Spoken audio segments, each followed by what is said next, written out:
Как мягко формировать интерес к еде до прикорма, еще до того, как реально вводить продукты. Совместные приемы пищи. Сажайте малыша к себе за стол, на колени или в стульчик с поддержкой и ешьте сами. Дети копируют взрослых, это главный стимул. Николь через неделю 5 месяцев, и я все чаще сажусь перед ней и кушаю. Показывайте продукты. Давайте в ручки безопасные продукты. Яблоко, морковку, только целый, чтобы не откусил кусочек. Пусть трогает, облизывает, знакомится с текстурой.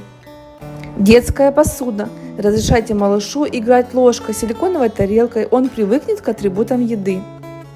Я обязательно комментирую процесс. Когда ем, рассказываю простыми словами, что мама кушает суп или кукурузу, как сегодня. Очень вкусно. Ням-ням. Следите за готовностью. Интерес к еде – это не всегда сигнал к прикорму. Важно, чтобы были признаки готовности.